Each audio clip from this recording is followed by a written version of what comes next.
would like just to demonstrate how how to use a sock circular knitting machine. It's actually a circular sock knitting machine, and I just wanted to make this video because I had a hard time figuring out a couple of things, and it looks like the people that have posted videos are used to this. So when you are really a beginner and don't know how it works and never touch one of this in your life and are new to sock construction, it can be a little bit daunting. But I don't pretend to be an expert. I just want to share with you my experience with this machine. I'm in love with it, and I'm going to practice and practice and practice until I can become as proficient as other people posting videos in the internet.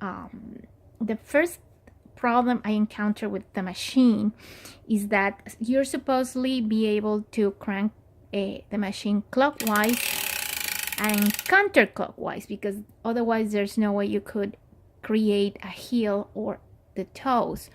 You need to be able to do short rows or wrap rows or whatever you call them. So I didn't know how to make it go counterclockwise. If you notice, it stopped right there.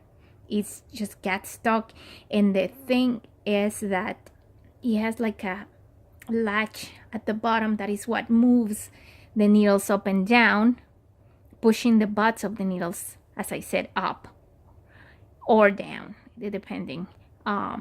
So I was frustrated because I didn't know why I couldn't make it go that way. It's just very simple. By I didn't want to break the machine. I was very scared of trying anything or force it for fear to break it.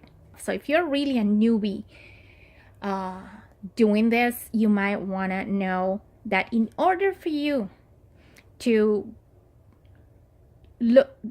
crank your machine in the opposite way, you need to be able to lift the needles all the way up. This one lift, but look at this one. Let me grab my tool here. If you notice, if I try to lift this one, it goes too, but if I try to lift this one, that is the one that is getting my machine stuck, I cannot even reach it. So there's where the problem is. So in order for you to do this,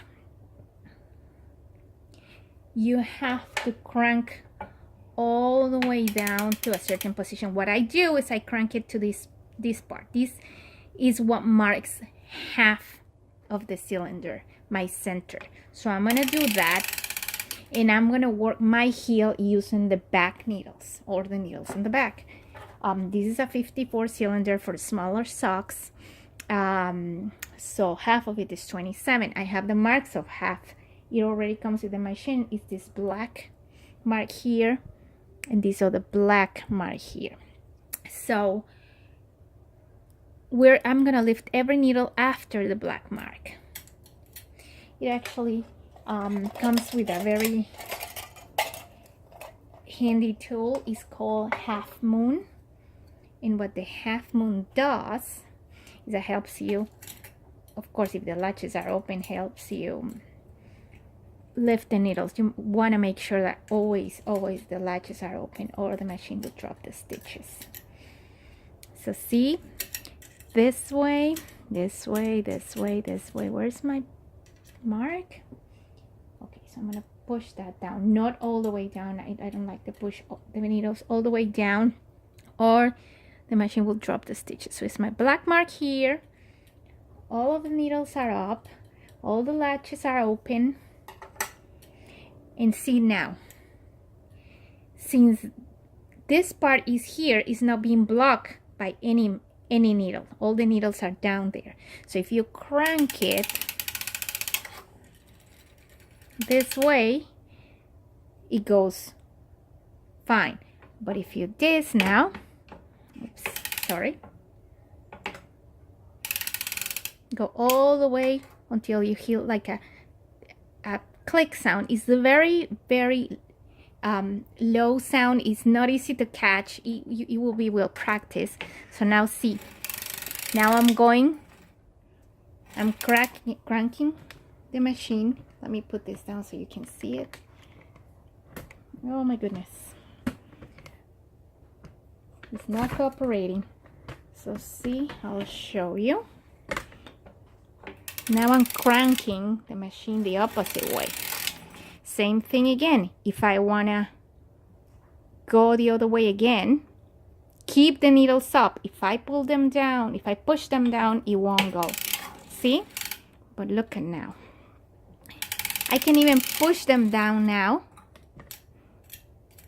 because I already achieved my goal of going clockwise. But now see, I can crank it clockwise, but then I cannot go back counterclockwise. See?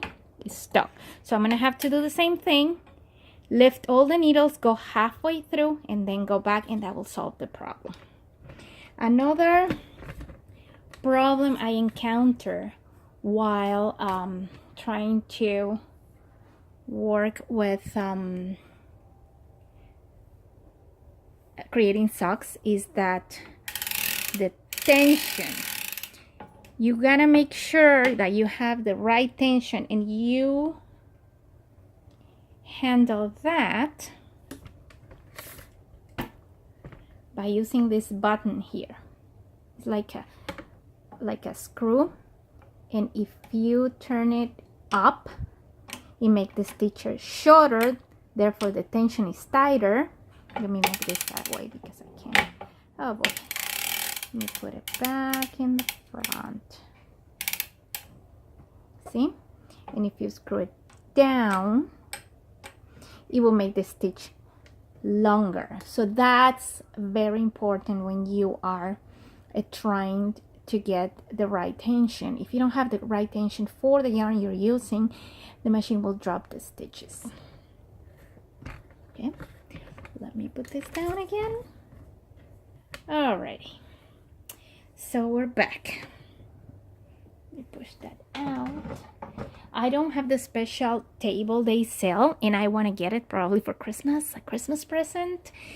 If you notice, the machine is really heavy and it pulls my table forward, so I had to get creative and put one of my husband's weights in the back so I wouldn't get hurt. So careful with that so you don't get hurt and the machine doesn't fall on your feet or on your legs.